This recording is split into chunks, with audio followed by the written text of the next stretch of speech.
समस्त जिला मुख्यालयों के साथ ही अन्य प्रमुख स्थानों पर चिकित्सा सुविधा, इमरजेंसी रिस्पांस एवं पर्यटन की दृष्टि से एयर ट्रैवल को सुगम करने के लिए हेलीपैड्स का निर्माण किया जाएगा।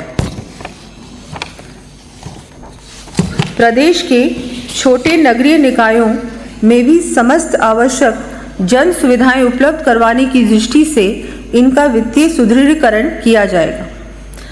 प्रदेश में नगरीय एवं ग्रामीण निकायों तथा सहकारी संस्थाओं की संरचना में आबादी के वर्तमान विस्तार को देखते हुए आवश्यक परिवर्तन का आकलन कर नगरीय एवं ग्रामीण निकायों के गठन तथा परिसीमन के संबंध में अभिशंसा देने के लिए उच्च स्तरीय समिति का गठन किया जाना प्रस्तावित है।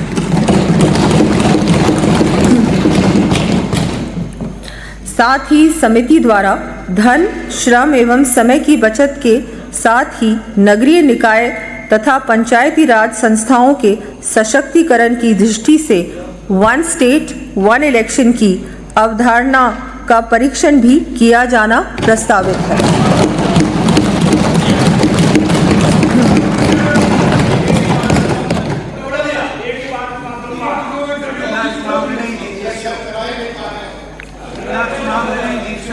क्षेत्रीय कार्यालयों के कवरेज के उन्नयन के लिए विभिन्न प्रशासनिक इकाइयों कार्यालयों की स्थापना क्रमोन्नयन किया जाएगा। इन इकाइयों व कार्यालयों की सूची मैं सदन के पटल पर प्रस्तुत कर रही हूँ।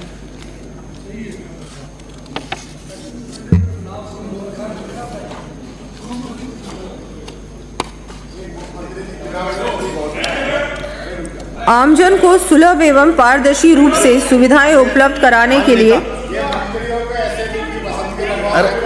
अरे पूरा स्मार्ट सिस्टम के माध्यम से ऑटोमेटेड सर्विस डिलीवरी की दिशा में कार्य प्रारंभ कर दिया गया। माननीय मंत्री जी,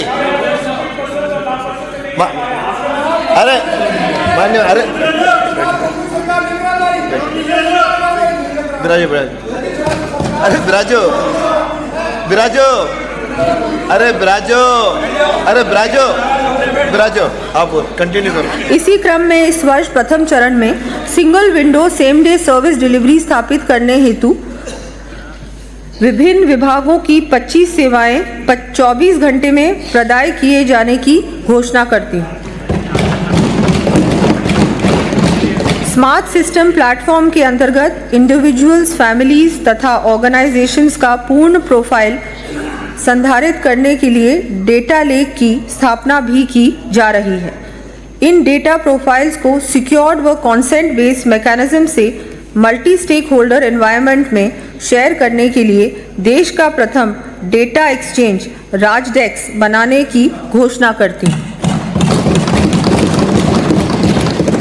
ये डेटा एक्सचेंज राजकीय विभागों, उपक्रमों के साथ साथ निजी क्षेत्र में भी सोशल मोनेटाइजेशन के आधार पर डेटा उपलब्ध कराने का एकमात्र प्लेटफॉर्म होगा। साथ ही disaster recovery data centre Jodhpur का उन्नयन किया जाएगा। आम आदमी को सिविक एमेनिटीज व बेहतर सर्विस डिलीवरी उपलब्ध कराने के साथ यह भी आवश्यक है कि आमजन को बिना भय एवं दबाव के ये सुविधाएं मिल सकें। इसके लिए कुशल प्रशासन के साथ साथ मजबूत कानून व्यवस्था की भी आवश्यकता है। इसको ध्यान में रखते हुए प्रदेश में कानून व्यवस्था की स्थिति सुधारने एवं अपराध नियंत्रण सुनिश्चित करने की दृष्टि से पुलिस में 5,500 नए पदों के सृजन किए जाने की घोषणा करती है। इसके अंतर्गत जयपुर पुलिस आयुक्तालय में पृथक से सिक्योरिटी पुलिस फोर्स हेतु भी व्यवस्था की जाएगी। राजस्थान सशस्त्र बल RAC के अंतर्गत पद्मिनी, कालीबाई व अमृता देवी महिला पुलिस बटालियनों की स्थापना कर आधारभूत सुविधाएं उपलब्ध करवाई जाएंगी।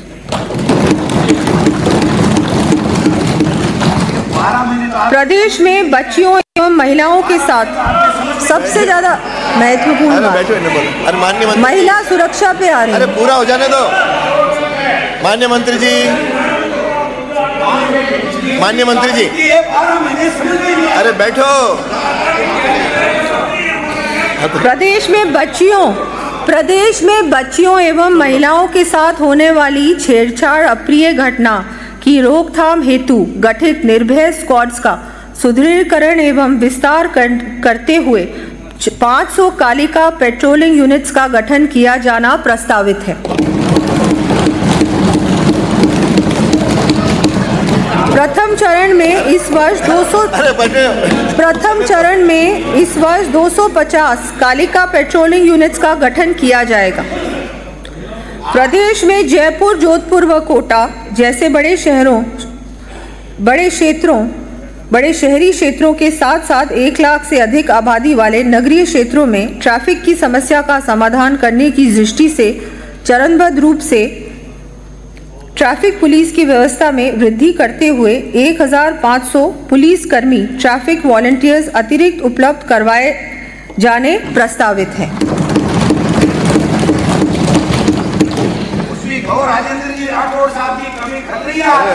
पुलिस को आप उनकी कमी को पूरा कर रहे हो ना? आप उनकी कमी को पूरा कर रहे हो क्या?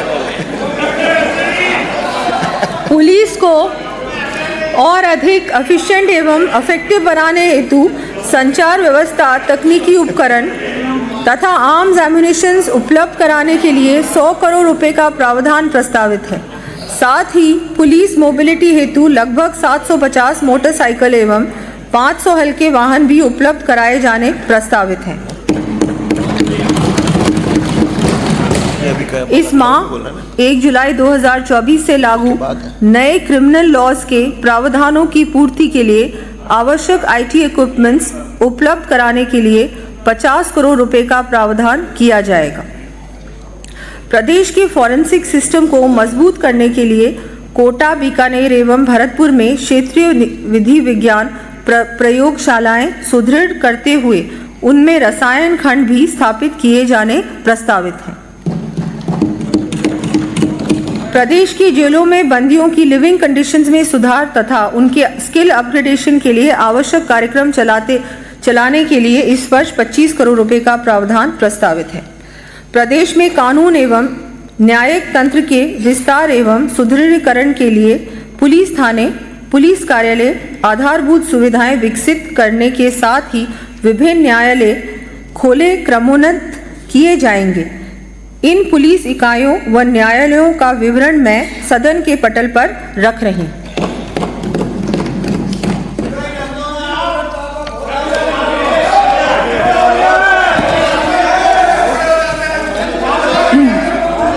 कार्मिक कल्याण।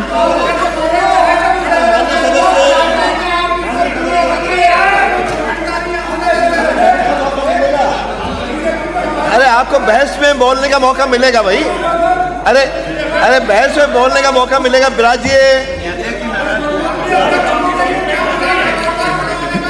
आप कार्मिक कल्याण शासन प्रशासन के सुचारू संचालन तथा जन कल्याणकारी योजनाओं की इम्प्लीमेंटेशन में कर्मचारियों की महती भूमिका है। इस दृष्टि से हमारी सरकार कार्मिकों की समस्याओं के त्वरित निदान के लिए प्रतिबद्ध है। प्रदेश में Rajasthan contractual hiring to civil post rules 2022 के अंतर्गत नियुक्त कार्मिकों हेतु राज्य कर्मचारियों की भांति ही वार्षिक पारिश्रमिक वृद्धि की प्रतिवर्ष 2 तिथियां 1 जुलाई एवं 1 जनवरी निर्धारित की जानी प्रस्तावित है। Rights of persons with disabilities act 2016 के अंतर्गत केंद्र सरकार की तर्ज पर राज्य के विशेष योग्यजन श्रेणी कर्मचारियों को 1200 रुपये प्रतिमाह वाहन भत्ता दिया जाना प्रस्तावित है। 30 जून 2023 को रिटायर्ड हुए कर्मचारियों को पेंशन गणना के लिए एक काल्पनिक वार्षिक वेतन वृद्धि का लाभ 1 जुलाई 2023 से दिए जाने की घोषणा करती हूँ। इसी तरह भविष्य में प्रतिवर्ष 30 जून को रिटायर्ड होने वाले कर्मचारियों के लिए भी ये लाभ दिया जाना प्रस्तावित है। Central government health scheme CGHS की तर्ज पर Rajasthan government health scheme RGHS के अंतर्गत मेडिकल लाभ की सुविधा हेतु महिला एवं पुरुष कार्मिकों को अपने माता पिता अथवा सास ससुर में से किसी एक का विकल्प चुने जाने का प्रावधान किया जाना प्रस्तावित है। कर्मचारियों की रिटायरमेंट उपरांत उनकी सामाजिक सुरक्षा हेतु भी हमारी सरकार प्रतिबद्ध है। इसी को ध्यान में रखते हुए पेंशनर्स को देय आउटडोर चिकित्सा सुविधा व्यय की सीमा को 30,000